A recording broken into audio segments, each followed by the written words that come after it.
बड़ी परीक्षा next. UGC के इस फैसले को डिग्री देने में परीक्षा की अनिवार्यता के रूप में देखा जा रहा है पर अंतिम वर्ष की परीक्षाएं तमाम एहतियाती उपायों के साथ हों, यह सुनिश्चित करना होगा पैरा। विश्वविद्यालय अनुदान आयोग यूजीसी ने स्नातक व स्नातकोत्तर के अंतिम वर्ष की परीक्षाएं रद्द नहीं करने का फैसला किया है यूजीसी ने परीक्षाओं के लिए गाइडलाइन जारी की है उससे पहले ही राजस्थान समेत कई राज्य व विश्वविद्यालय अपने स्तर पर ही परीक्षाएं लेने के बजाय छात्रों को आगे की कक्षा में प्रमोट करने का फैसला कर चुके हैं हो सकता है कि यूजीसी की इस गाइडलाइन के बाद छात्रों ने इन फैसलों में भी आंशिक बदलाव की नौबत आ जाए, लेकिन परीक्षाओं को लेकर फिलहाल तो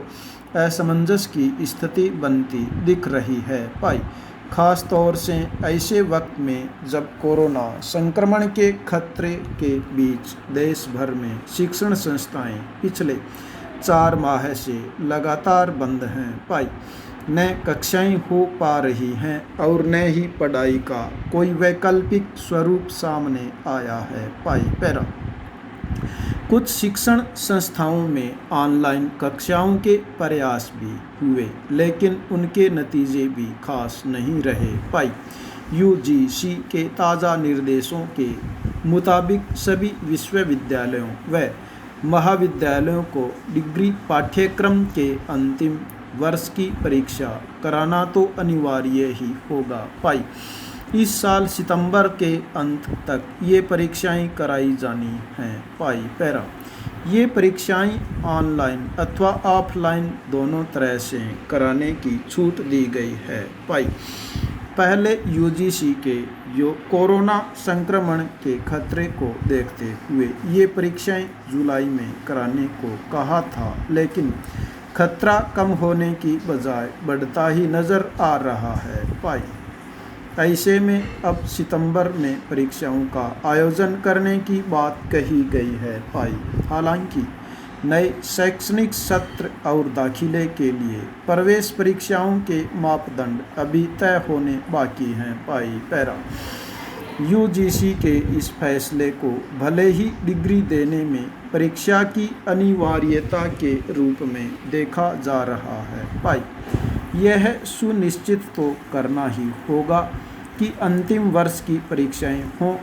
भी तो तमाम एहतियाती उपायों के साथ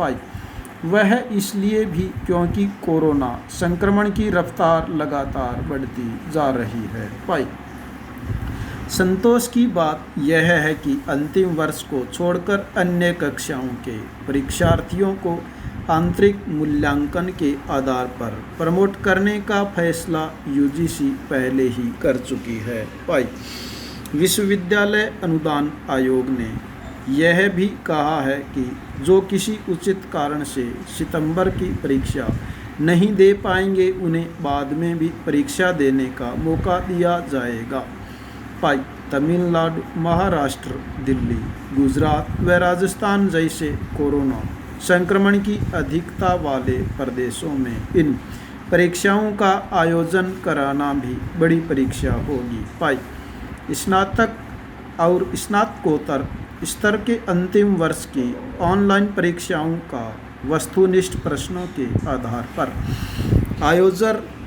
किया जाएगा। विकल्प हो सकता है, लेकिन इसके अलावा ज़रूरत पड़ने पर पाठ्यक्रम भी सीमित किया जा सकता है पिछले सालों में कई ऑनलाइन प्रतियोगी परीक्षाओं का बेहतर आयोजन इसी आधार पर होता रहा है परीक्षाएं तो हों, लेकिन इस बात को भी सुनिश्चित करना होगा कि दौरान कोरोना संक्रमण का खतरा नहीं हो यूँ भी लंबे समय शिक्षा केंद्रों से दूर रहने वालों की मनस्थिति समझी जा सकती है पैरा। किशनगढ़ रियासत के राजघरानों के लिए चित्रकारी करने वाले इस चितेरे ने राधा कृष्ण शासक सामंत व संतों की वाणी तक को कुंची के रंगों से निखारने का काम किया है। किशनगढ़ शैली में बनी ठनी का चितेरा निहाल चंद पाई पैरा। किशनगढ़ चित्र शैली के जनक सूरध्वज निहाल चंद के इस शैली में बनाए चित्र बनी ठनी को दुनिया भर में प्रसिद्धि मिली है पाई। माना यह जाता है कि खुद चित्रकार रहे किशनगढ़ के शासक सावंत सिंह ने अपने दरबार की गायिका रही एक दासी को राजसी पोशाक और आभूषण पहना कर उसका चित्र उकेर कर निहाल चंद को दिखाया पाई। निहाल चंद के बताए संशोधन के अनुरूप निहाल चंद से ही उसे मुकम्मल करा सावंत सिंह ने इसे दरबार में सार्वजनिक करते हुए बनी ठनी नाम दिया पाई। हालांकि निहाल चंद का खुद का कोई चित्र उपलब्ध नहीं है पाई। राज परिवारों के लिए चित्रकारी करने के दौरान ही उन्होंने राधा कृष्ण, कई शासकों और संत नागरी दास के दोहों के अनुरूप चित्र बनाए पाई।